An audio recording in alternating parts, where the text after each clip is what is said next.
केजरीवाल, अरविंद केजरीवाल देश की राजनीति में अभी सुर्खियों में है और कट्टर ईमानदार का तगमा खुद से खुद को दे चुके हैं। देश में भ्रष्टाचार के खिलाफ आंदोलन की पैदाइश है अरविंद केजरीवाल, आज जेल से चला रहे दिल्ली की सरकार। नमस्कार, मैं उपेंद्र कश्यप। हम बात अरविंद केजरीवाल की कर रहे हैं और सबसे बड़ा प्रश्न यह है कि क्या वो कट्टर ईमानदार हैं? क्या जेल में रहकर सरकार चलाई जा सकती है? और सबसे बड़ी बात यह कि देश के लिए अरविंद केजरीवाल का जन्म लेना कितना बड़ा घाटे का सौदा साबित हुआ। हम इसी मुद्दे पर बात करेंगे और इस मुद्दे पर जो हम बहस करेंगे, आप यकीन जानिए कि इस तरह के विचार आपको और कहीं नहीं मिलेंगे जो अरविंद केजरीवाल को लेकर हम सामने आपके रखेंगे और आपसे प्रश्न भी पूछेंगे कि जो हम कह रहे हैं वो क्या सही है या नहीं है। आप पूरा वीडियो देखिए, आपसे हम अपील करते हैं। अभय जी, कट्टर ईमानदार आज जेल में है और दुर्भाग्य देखिए कि शीला दीक्षित को, राहुल गांधी को, तमाम सत्ताधारी तत्कालीन नेताओं को जेल में भेज देने की बात करने वाले केजरीवाल, जो लिस्ट जारी करते थे लंबा लंबा और कहते थे कि आरोप किसी पर लगे तो पहले जांच होनी चाहिए, कुर्सी उसे तुरंत छोड़नी चाहिए, अब कह रहे हैं कि हम जेल से चलाएंगे। क्या इसका पड़ेगा असर? भारत की राजनीति तो बर्बाद हो जाएगी। अरविंद केजरीवाल जेल से सरकार चलाएंगे, लेकिन जेल में जो भेजने का समय है, चुनाव के समय भी क्यों मतलब भेजा गया? सवाल अरविंद केजरीवाल के दल का और उनके समर्थकों का यही है कि अरविंद केजरीवाल ईमानदार हैं, लेकिन जो भेजने का समय हो रहा है, जो भेजा जा रहा है, उनको जेल में भेजने का जो काम किया गया, वह चुनाव में ही क्यों? प्रश्न यह है कि ये तो कभी भी सवाल उठाया जा सकता है। चुनाव तो आ गए हैं, हर साल देश में चुनाव है। अगर पहले जाते तो कहते कि 5 प्रदेशों में चुनाव है इसलिए ये कर रहे हैं। दूसरी बात है कि आपको 9 बार सम्मन दिया गया, आप जवाब देने के लिए तैयार नहीं है। अरविंद केजरीवाल ने जो खड़ा किया स्टैंड, उससे कोई भी व्यक्ति किसी भी अब आंदोलनकारी पर और नेता पर भरोसा नहीं करेगा। आप जेल से कैसे चला सकते हैं? आप नैतिकता और शुचिता की बात करते हैं। राजनीति में जो भी बचा हुआ है, थोड़ी सी भी नैतिकता बची हुई थी और शुचिता, उसको तो अरविंद केजरीवाल खत्म कर रहे हैं। और चुनाव के समय क्या होता है, आपके खिलाफ पिछले 3-4 महीना से सम्मन जा रहा है, तो आप जवाब नहीं दे रहे हैं। अरविंद के अगर मेरा ये कहना है कि अगर भाजपा की ये रणनीति थी कि चुनाव प्रचार से इनको रोकने के लिए जेल भेजा जाए, तो अरविंद केजरीवाल की भी तो ये रणनीति हो सकती है कि हम चुनाव के समय जेल जाए और उसको टालते रहे नवीं सम्मन तक। ये बात मैं सही बात बता रहा हूँ। राजनीति तो दोनों कर रहे हैं, राजनीति तो दोनों कर रहे हैं, लेकिन सबसे बड़ा जो सवाल पूछ रहे हैं, उनके समर्थक पूछ रहे हैं कि चुनाव के समय ही गिरफ्तारी क्यों हुई है। और लेकिन सवाल यहाँ नहीं है चुनाव के समय ही गिरफ्तारी क्यों हुई। हो सकता है सत्ता जिसके पास है, मैं पहले भी उनके 1-2 वीडियो में बताता हूँ कि अब वह दौर नहीं रहा है कि आप भाजपा को कह रहे हैं कि धर्म से पार्टी है, बहुत ही मतलब क्या कहा जाता है, नहीं वो तो धर्म जाति सब कुछ बहुत ही अनुशासित, और क्या मतलब वो मतलब नैतिकता वाली बात है। तो नैतिकता वाली अब पहले जैसी बात नहीं रही। भाजपा चुनावी फायदे के लिए हर अखंडा को अपना रही है, लेकिन सवाल यह है कि अगर चुनाव कौन दे रहा है? मौका तो केजरीवाल दे रहे हैं। चुनाव के समय अगर गिरफ्तारी नहीं, तो क्या चुनाव के बाद गिरफ्तारी अगर होती तो क्या उससे मतलब घोटाला नहीं हुआ रहता? हाँ, सबसे बड़ा सवाल यह है कि यह गलत हुआ है कि नहीं हुआ है। जो कहा जा रहा है कि अरविंद केजरीवाल जिंगपिंग है पूरे घोटाले का, हाँ किंगपिन है, पूरे घोटाले का किंगपिन है। और केजरीवाल यही नहीं, केजरीवाल के लोग ये कह रहे हैं, बार बार दलील दे रहे हैं कि मोदी डर गया है, भाजपा डर गई है केजरीवाल से। केजरीवाल से बड़ा कोई नेता इस देश में नहीं है, इसलिए भाजपा डरी। जिसके पास कोई ताकत नहीं है, मोदी डर जाएगा? देखिए, लगता है कि मोदी डर गया, और अगर डर गया तो आपको तो और लाभ होना चाहिए, तो इसको तो और चुप होना चाहिए। 1-2 बात मैं बता दूं, आपने कहा है कि आंदोलन के पैदाइश है अरविंद केजरीवाल, तो मैं लगता है ऐसा, लेकिन मेरा जो एनालिसिस है, अरविंद केजरीवाल आंदोलन की पैदाइश नहीं है। अरविंद केजरीवाल हम जैसे पत्रकारों और मीडिया की पैदाइश है।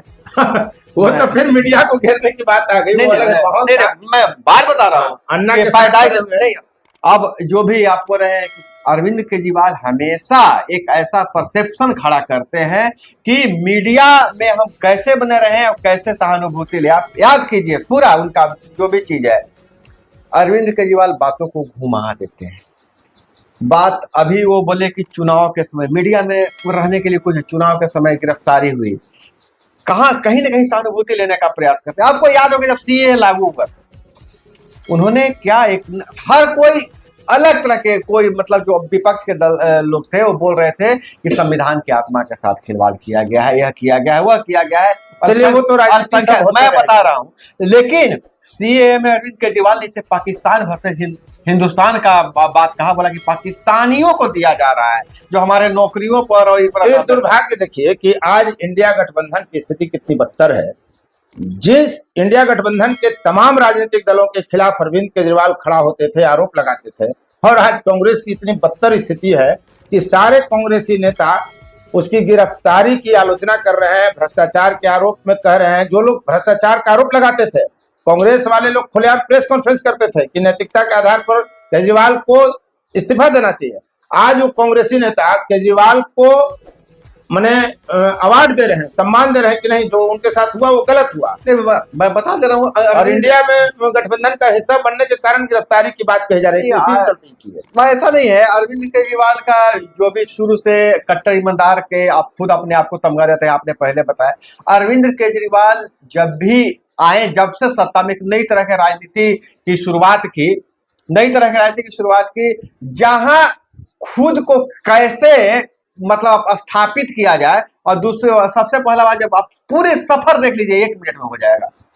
जब उन्होंने मुख्य चुनाव लड़ा तो बोला कि हम नई एक राजनीतिक शुरुआत करते हैं। जब मुख्यमंत्री का शपथ ग्रहण हुआ तो बोला कि हम फ्लैट में रहेंगे, हम जो कहा नहीं करने के लिए सब किया। और उसके बाद जब उनका जो आया मामला, जब सामने आया, जब तो उनके 1.5 करोड़ के पर्दे घर में लगवाए, अपना बेटा चलिए ये तो टीवी तक लिए, भ्रष्टाचार की उनकी लिस्ट तो बड़ी लंबी लिस्ट है, लंबी। और केजरीवाल ने कहा कि हम गाड़ी नहीं लेंगे, गाड़ी लिया। ली तो महंगी गाड़ी ली। पेमेंट नहीं लेंगे, दूसरे प्रदेशों के विधायकों से ज्यादा पेमेंट किया। ये तमाम चीजें हैं।